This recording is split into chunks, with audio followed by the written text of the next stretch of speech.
WhatsApp guys welcome to our YouTube channel and a new video. तो भाई आज हम बात करने वाले एक बहुत ही इंपॉर्टेंट टॉपिक के बारे में, जो कि मैं हमेशा सोचता हूँ कि actually I don't know exactly सच के सही क्या है गलत क्या है, बट ये बहुत ही डिबेटेबल टॉपिक है। और मुझे लगता है कि सबके दोनों साइड्स, दोनों चीज़ों के बड़े प्रोज और कॉइन्स हैं। But I hope this video will help you understand कि आपके लिए क्या बेटर है, क्योंकि मैं कोशिश करूंगा मैं दोनों तरफ के प्रोज एंड कॉन्स समझ सकूं। और बिकॉज और ये प्रोज एंड कॉन्स बहुत प्रैक्टिकल है, because I have been through these pros and cons in my life. तो I am sure you will have a very clear idea of what I am talking about. तो pros and cons जो है वो तो है भाई, but इस video में हम समझने की कोशिश करेंगे कि क्या प्रॉब्लम आती है जब आप हाउस या घर खरीदते नहीं हो पर रेंट पे रहते हो, और जब आप खरीदते हो तो उसका क्या फ़ायदा है। तो इस दोनों चीज़ों को हम समझने की कोशिश करेंगे कि घर खरीद के रहना ज़्यादा बेटर है या रेंट पे लेना ज़्यादा बेटर है। चलो तो शुरू करते हैं भाई।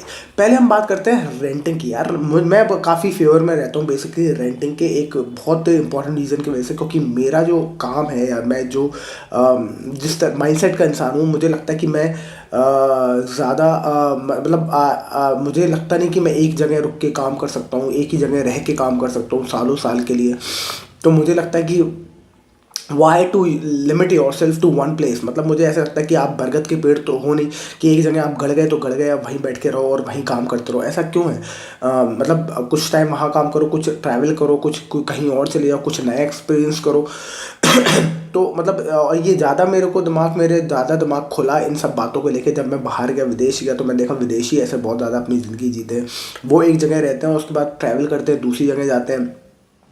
वो कोई अपना दिल नहीं लगाते कि भाई यहीं रहना है, यहीं मरना है, और जीना है यहाँ, मरना है यहाँ, इसके सिवा जाना कहाँ है। ये बहुत ही कॉमन सोच है इंडिया में, खासकर मेरे पेरेंट्स में, आपके पेरेंट्स में भी हो सकती है, या फिर आप बहुत छोटे शहर में रहते हो तो आपकी भी हो सकती है। मेरी भी सोच ऐसी ही कुछ हुआ करती थी, बट आफ्टर अ वाइल मैं जब कुछ लोगों से मिला तो उनकी बात सोची, तो मुझे लगा उनकी बात करने से, उनके डिस्कशन करने से मुझे लगा कि they have a valid point as well कि हम पेड़ तो है नहीं जो एक जगह गड़ गए हमारे। अगर ऐसा हो तो हम पेड़ ही बने, पेड़ ही भगवान हमें बना देता, पर इंसान बनाया है तो मतलब हम वी कैन ट्रैवल।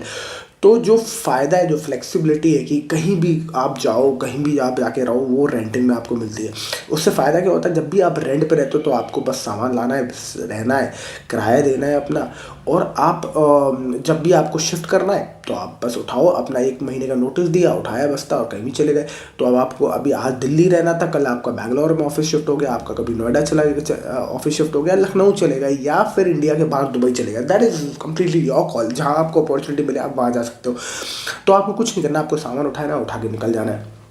तो पहला बहुत मोस्ट इम्पॉर्टेंट फैक्टर जो आपको रेंटिंग में जो पॉजिटिव एस्पेक्ट आपको मिलता है, that is flexibility to move, कि आप कहीं भी मूव कर सकते हो, एक जगह से दूसरी जगह बहुत ही आसानी से मूव कर सकते हो बिना ज़्यादा टेंशन वाले।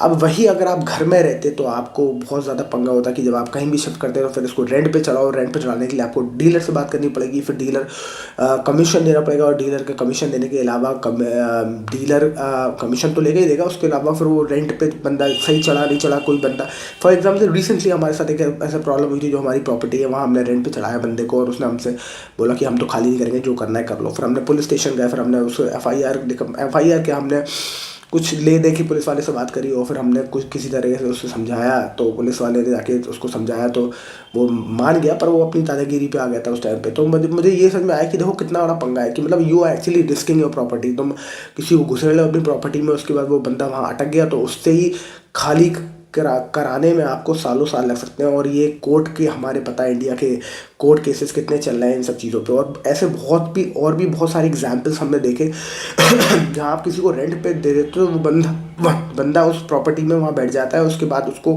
खाली कराने के लिए आपको उल्टा उसको पैसे देने पड़ते हैं। ऐसे बहुत सारे केसेस आपने भी सुने होंगे, दिल्ली बॉम्बे में बहुत कॉमन है। तो ऐसा ये प्रॉब्लम एक है। तो आप सोचो कि ये एक प्रॉब्लम है। तो रेंटिंग में आपको ये फ़ायदा होता है। दूसरी बात जब आप प्रॉपर्टी खरीद लेते हो, रेंट पे देते हो, मतलब जब आप रेंटिंग करते हो तो आप बहुत ही बड़ी महंगी प्रॉपर्टी सस्ते रेंट पे ले लेते हो। फॉर एग्जांपल अगर आप गुड़गांव में रहते हो तो गुड़गांव में 4 साढ़े 4 करोड़ का अगर आप घर में भी रह रहे हो तो आपका 75-80 हज़ार में वो आपको मिल जाता है। आप सोचो 4 साढ़े 4 करोड़ की प्रॉपर्टी में आप रह रहे हो 75,000 रुपये। तो रेंटल यील्ड जो है वो बहुत कम है, मतलब कि 2-3% की रेंटल यील्ड है, जबकि आप जो प्रॉपर्टी हो वो बहुत ज़्यादा महंगी है आपकी। तो मतलब कि अगर आप उसी पैसे को आप एफडी करा दो तो 7% आपको मिलेगा, और आपको रेंट देना है 2-3%। तो आप इस तरीके से समझ सकते हो कि 7% आप एफडी करा के किसी चीज़ पैसे का ले सकते हो, और उतनी ही वर्थ की प्रॉपर्टी में रह सकते हो 2% पे। तो आप नेट में 5%, 4% का प्रॉफिट कमा सकते हो। तो आप सोचो रेंटिंग का कितना फ़ायदा है इस मामले में। दूसरी बात ये है कि, तो तीसरी बात, पहली तो हो गई आपको फ्लेक्सिबिलिटी मिलती है एक जगह से दूसरी जगह जाने की, जब भी उठाया आपने बस्ता उठा के निकल दिए। दूसरी प्रॉब्लम ये है कि आपको दूसरी फ़ायदा ये है कि ज़्यादा बड़ी महंगी प्रॉपर्टी में आप रह सकते हो सस्ते पैसों में, कम पैसों में, क्योंकि इंडिया में रेंटल यील्ड काफ़ी कम है। तो दो एक बहुत ही बड़े एस्पेक्ट होते हैं रेंटिंग करने के। दूसरी बात, जब आप पैसा जो बचता है आपका, तीसरा बहुत इंपॉर्टेंट एस्पेक्ट है, जो आप पैसा प्रॉपर्टी जब खरीदते नहीं हो तो आप किसी ऐसे इंस्ट्रूमेंट में इन्वेस्ट कर देते हो, जैसे कि म्यूचुअल फंड हो गया या फिर स्टॉक मार्केट हो गया, जो आपको कंपैरेटिवली बेटर रिटर्न दे सकते हैं। तो अगर आप देखो over a period of time, अगर 12% आप इंडेक्स में भी पैसा लगाते हो और इंडेक्स आपका यूं ही काम करता रहता है जैसे उम्मीद है, 12% भी ऑन एवरेज देता रहता है, तो आप सोचो कि आप 12% कमाते हो, जो कि आप वहाँ से 12% कमाते हो, पर यहाँ आप रह रहे हो 2 या 3% की रेंटल यील्ड पे, यानी कि आपको 8-10% का नेट प्रॉफिट मिल रहा है।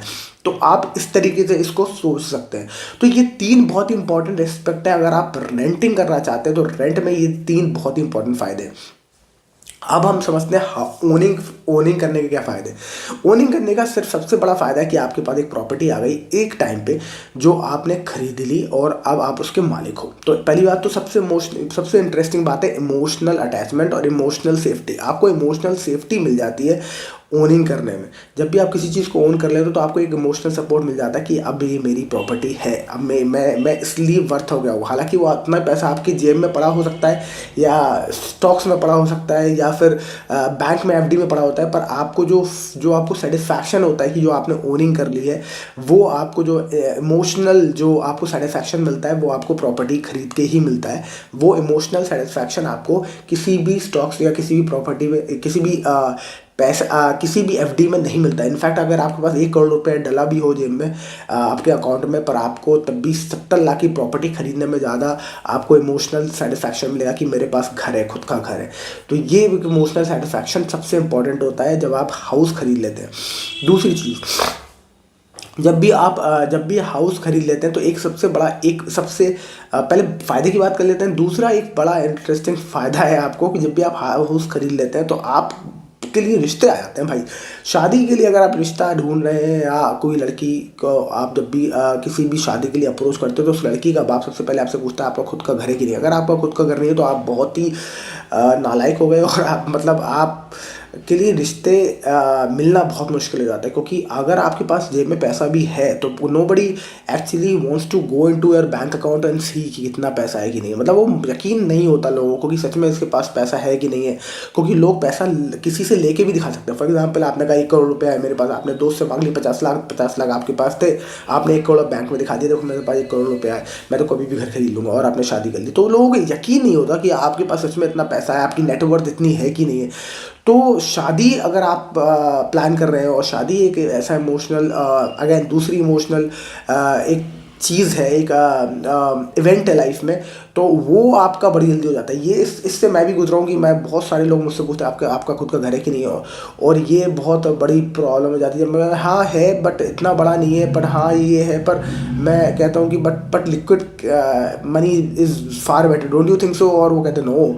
और इतना समझाना लोगों को बहुत मुश्किल हो जाता है कि भाई पैसा जेब में होना बहुत ज़्यादा इंपॉर्टेंट है कंपेयर टू प्रॉपर्टी। पर एक इमोशनल अटैचमेंट और इमोशनल सेफ्टी हर बाप जो ढूंढता है अपनी बेटी के लिए, वो नथिंग लाइक इट। सो ये दूसरा एक बहुत ही इंपॉर्टेंट फ़ायदा है हाउस खरीदने में। ओनिंग हाउस सबसे ज़्यादा इंपॉर्टेंट फ़ायदा है। पहला है आपको इमोशनल सेफ्टी, दूसरा है आप शादी के रिश्ते आ जाते हैं। तीसरा एक इम्पॉर्टेंट है हाउस का अप्रिसिएशन। जब भी आप खरीद लेते हो प्रॉपर्टी तो आपको ये फ़ायदा होता है कि आपका over certain period of time आपको अप्रिसिएशन मिल जाएगा। ये एक क्या कहते हैं, एक अच्छा एसेट होता है जिसकी प्रॉपर्टी के दाम बढ़ेंगे ही बढ़ेंगे। अच्छा, दाम घटते नहीं है, कंपैरेटिवली बढ़ते ही हैं। स्टॉक मार्केट में आपके पैसे घट सकते हैं, कहीं भी आपके पैसे घट सकते हैं, पर इसमें आपके घटते नहीं है, तो उतने ही रहेंगे या फिर बढ़ेंगे। डिपेंड करता है कि आपने कहाँ प्रॉपर्टी ली, कौन सी अच्छी लोकेशन पे ले ली, राइट टाइम पे आपने ले ली नहीं ले ली, तो उस पर डिपेंड करता है। बट जनरली पैसे घटते नहीं है प्रॉपर्टी में, बढ़ते ही हैं। तो आपको एक सेफ्टी नेट रहता है कि इससे सस्ता तो नहीं बिकेगा, हमने जितना खरीदा है हम उतने का ही बेच तो लेंगे ज़्यादातर। तो एक फ़ायदा होता है। हालांकि हो सकता है कि अगर प्रॉपर्टी के दाम ना बढ़े तो कुछ साल के लिए उतने ही स्टैग्नेंट रहे, तो आपको कुछ साल तक आप प्रॉपर्टी बेच ना पाओ, ये हो सकता है। तो ये 3 फ़ायदे हैं आपको घर खरीदने के लिए, जो मैं सोचता हूँ, जो कि आपको सोचना चाहिए, कंसिडर करना चाहिए। अब नुकसान की ही बात कर लें तो नुकसान में सबसे प्रॉपर्टी ये है कि प्रॉपर्टी मैनेज करने के लिए आपको बहुत ज़्यादा पैसा लगाना पड़ता है हर बार, क्योंकि अगर आपने घर लिया है तो आपको उसमें कुछ कुछ चीज़ें करवानी पड़ती रही हैं हमेशा, जो कि हम भी कराते रहते हैं हमारे घर में। तो जब हम रेंट करते हैं किसी रेंटर को, तो वो बड़ी इशू है। तो वो कुछ ना कुछ मेंटेनेंस हम वो घर मांगता रहता है। अगर आप लैंड में इन्वेस्ट करते हो तो वो मेंटेनेंस नहीं मांगता, पर उसके पास एक दूसरा प्रॉब्लम आती है कि कब्ज़ा इंडिया में बड़ी जल्दी हो जाता है ज़मीनों पर, और फिर आप अपनी ज़मीन का कब्ज़ा ढूंढते ढूंढते कोर्ट कचहरी के चक्कर लगाते रहिए, वो एक बड़ा इशू है। तो अगर आप लैंड खरीदते हैं तो आपको कब्जे का डर रहता है, और अगर आप प्रॉपर्टी खरीदते हैं तो आपको ओन रेंटर का डर रहता है कि वो कब्जा ना कर ले, और उसमें साथ जो आपको इन्वेस्टमेंट जो करते रहना चाहिए, आपको जो रिपेयर मेंटेनेंस कॉस्ट जो आपको देना पड़ेगा वो तो आपको देना ही पड़ेगा। तो ये एक समस्या है घर खरीदने में। दूसरी बात ये कि घर खरीदना एक और इशू ये है घर के साथ कि लिक्विड नहीं है। जब भी आपको कोई पैसे की ज़रूरत पड़ गई तो आप मतलब बेच नहीं सकते मकान को। आपको पैसे की ज़रूरत है पर आपको बेचना है मकान को, कि आपको पैसे की ज़रूरत है, पर वो आपको आप अपने मन के दाम पे प्रॉपर्टी नहीं बेच पाओगे। ये बहुत बड़ी प्रॉब्लम है एक। तो आपको हमेशा सस्ती बेचनी पड़ेगी, ये एक इशू रहेगा, क्योंकि इतनी जल्दी लिक्विड एसेट नहीं है। आपको 10 जगह चक्कर लगाने पड़ेंगे, और जब आपको 10 जगह चक्कर लगाओगे, 10 बार प्रॉपर्टी डीलर के पास जाओगे, तो प्रॉपर्टी डीलर भी समझ जाएगा कि हाँ इसको मारी है पैसे की लगता है, तो वो भी आपको दबाएगा, वो आपको और सस्ती डील करने की कोशिश करेगा, वो आपको और सस्ता आपसे खरीदने की कोशिश करेगा। तो ये भी एक प्रॉब्लम रहेगी जब भी आप अपना मकान बेचना चाहोगे। तो ये एक बहुत बड़ी प्रॉब्लम है कि आपकी जेब में पैसा बड़ा डिले होके आता है जब भी आप मकान बेचना चाहोगे। तो एक ये समस्या हमेशा रहती है। तो आई होप आपको एक कंपैरिजन से समझ में आया हो कि हाउसिंग खरीदना या रेंट करना ज़्यादा बेटर है, कौन सा ज़्यादा बेटर है। अगर आपको शादी करनी है तो डेफिनेटली आपको घर खरीदना पड़ता है, क्योंकि आपको दिखाना है कि हम इतने भी वेले नहीं है, हमारे पास घर तो है अपना खुद का। पर अगर आप अवॉइड कर सकते हैं, वो इवेंट अपनी लाइफ में अवॉइड कर सकते हैं, तो मुझे लगता है कि रेंटिंग करना भी एक बहुत ही बढ़िया ऑप्शन हो सकता है, क्योंकि ना को आपको मेंटेनेंस कॉस्ट देना है प्रॉपर्टी के, ना आपको प्रॉपर्टी से स्टिक होकर रहना है, ना आप एक ही जगह पीपल के पेड़ की तरह गले रहेंगे। आपको जब चले मन करेगा जब आप उठा के अपना बस्ता चल सकते हो, और आपका पैसा आपकी जेब में रहेगा। एक प्रॉब्लम सबसे बड़ी ये है रेंटिंग के साथ कि जब भी आपके पास पैसा होता है जेब में तो वो रुकता नहीं है। तो अगर आप पैसा बचा नहीं पाते अपने पास, या अपने पास रोक नहीं पाते, कोई ना कोई आपके पास डिज़ायर रहती है आपको खरीदने की, या कुछ पैसा रहता है अकाउंट में तो आपको चुल रहती है। बैंक स्टेटमेंट जब बढ़ जाता है, म्यूचुअल फंड्स बड़े हो जाते हैं, 50-60 लाख 1 करोड़ का हो जाता है, तो आपको चुल होती है चल कार खरीद लेते।